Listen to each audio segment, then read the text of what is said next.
திருப்பத்தூர் அடுத்த சாமியார் கொட்டாய் பகுதியில் 650 லிட்டர் அளவிலான சாலை மிகவும் குண்டும் குழியுமாக இருந்து வருகிறது. மேலும் இந்த சாலையில் பொதுமக்கள் பயணிக்க முடியாத சூழ்நிலை இருந்து வந்தது. இதன் காரணமாக இந்த பகுதியில் சாலை அமைக்க வேண்டுமென அப்பகுதி மக்கள் பல ஆண்டுகளாக போராடி வந்தனர். மேலும் இந்த இடம் ரயில்வேக்கு சொந்தமான இடம் என்பதால் அவர்களிடம் அனுமதி பெற்று பின்னரே சாலை அமைக்கப்படும் சூழ்நிலையில் இருந்தனர்.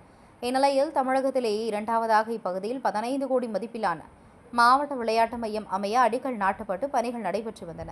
மேலும் இந்த விளையாட்டு மைதானத்துக்கு செல்ல இந்த சாலையை தான் பயன்படுத்தியாக வேண்டும் என்ற சூழ்நிலையில் இருந்த நிலையில் திருவண்ணாமலை நாடாளுமன்ற உறுப்பினர் CN அண்ணாதுரையின் சீரிய முயற்சியின் காரணமாக ரயில்வே துறையினரிடம் பேசி சம்பந்தம் பெறப்பட்டு சட்டமன்ற உறுப்பினர் நிதியின் கீழ் சுமார் 40 லட்சம் மதிப்பில் சாலை அமைக்கும் பணியினை திருவண்ணாமலை நாடாளுமன்ற உறுப்பினர் CN அண்ணாதுரை மற்றும் திருப்பத்தூர் சட்டமன்ற உறுப்பினர் நல்லதம்பி பூமி பூஜை போட்டு துவக்கி வைத்தார்.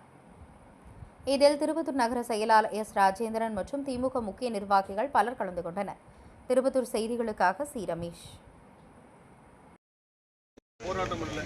இந்த மாதிரி ரயில்வே இடத்துல ரோடு வாங்க சில இடங்கள் தான், அது இது ஒரு இடம். ஏறக்குறைய அது வந்த நாள்லேருந்து இதே போராட்டம், நாங்களும் இதே கோரிக்கை. எங்களையும் உள்ளூரை சேர்ந்த பழனி வக்கீல் அசோசியேஷன்லாம் இருக்கிறாங்க, ரிட்டையர்டு பிரிட்டி, இவங்கெல்லாம் பார்த்து எங்களை பார்க்கும்போது கேட்குற ஒரே கோரிக்கை இந்த சாலை தான். இந்த சாலை முழுமையாக போடப்பட்டு நாளையிலேருந்து வேலையை ஆரம்பிச்சிருவாங்க. அதை விட மிக முக்கியமாக தமிழ்நாட்டில் 2வது இடமா மிகப்பெரிய ஸ்போர்ட்ஸ் வளாகம் இந்த இடத்துல அமைச்சிக்கிறது மிகப்பெரிய வரப்பிரசாதம். நமக்கெல்லாம் அரசாங்கம், நம்முடைய MP அவர்களும் சட்டமன்ற உறுப்பினர்களும் நாங்கள்லாம் ஒன்றா இணைஞ்சு ஒரே இடத்துல இந்த இடத்துல வரணும்னு சொல்லி போராடி நம்ம முதல்வர், தமிழக முதல்வர் திராவிட மாடல் ஆட்சி, பெண்கள் ஆட்சி நடத்துகிற தலைவர்கள் அறிவிச்சிருக்கிறாங்க. தமிழ்நாட்டுக்கு முன்னாடி போட்டோம். கடைசியாக அங்கே சாமியார் கோட்டையில் ஆரம்பித்து ஆனந்தண்ண ஊர், ஆட்டோ டிரைவர் சம்பத்தோட தாண்டி, கண்ணதாசன் கடை தாண்டி ஜீவா ஊர் வரைக்கும் அப்போ 2001 போட்ட ரோடு.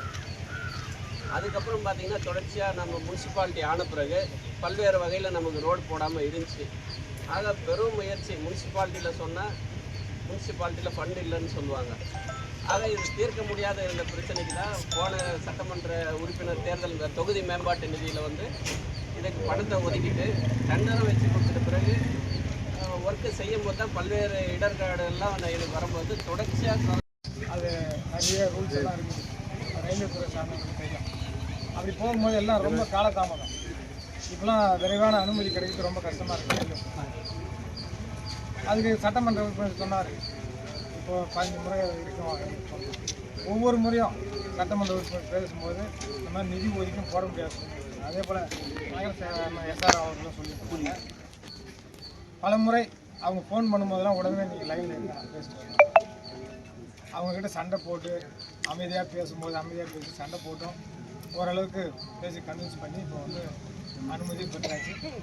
நாளைக்கு தான் அந்த அனுமதி துறை ரீதியாக கிடைக்கும்.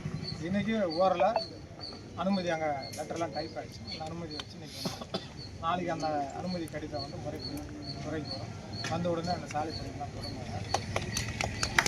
அதே போல் சட்டமன்ற உறுப்பினர் சொன்னார், அவர் என்ன இந்த ஸ்டேடியம் வந்து மாண்புமிகு முதலமைச்சருடைய ஆணைப்படியும் மாண்புமிகு துணை முதலமைச்சருடைய அவர் துறையில் தமிழ்நாட்டில் 2 ஸ்டேடியங்களில் திருப்பத்தூருக்கு கொடுத்தது ரொம்ப மகிழ்ச்சியான விஷயம். அதை மாண்புமிகு பொறுப்பு அமைச்சர், பொதுப்பணித்துறை அமைச்சர் அவர்கள் சிந்திக்க வேண்டிய திட்டங்களை எல்லாம் நம்முடைய முதலமைச்சர் அவர்கள், துணை முதலமைச்சர் அவர்கள் அறிவித்து வருகிறார். அதை இந்த பகுதிக்கு நம்முடைய பொறுப்பு அமைச்சர் பற்றி சொல்லி வருகிறார். அதே போல் ஒவ்வொரு கோரிக்கையும் இது மட்டும் இல்லை, சட்டமன்ற தேர்தல் இன்னும் 7 மாதம் இருக்குது. அதுக்குள்ளே பார்த்தீங்கன்னா உங்கள் சட்டமன்ற உறுப்பினர் நிறைய கோரிக்கைலாம் எடுத்துன்னு போயிட்டு நிறைய கோரிக்கைகள்லாம் வந்து எதுவாக இருந்தாலும் செய்து கொடுப்பதற்கு நம்முடைய அமைச்சர்கள், முதலமைச்சர்கள், தொடர்ந்து உங்களுக்கான கோரிக்கைகள் மக்களுக்கு தேவையான அடிப்படை வசதிகளை நிறைவேற்றும் வகையில் நாடாளுமன்ற உறுப்பினர், சட்டமன்ற உறுப்பினர், அதே போல் கழக எல்லாரும் உங்களுக்கு உறுதியாக இருப்போம். எல்லா திட்டங்களையும் பெற்றுத் தருவோம் என்று சொல்லி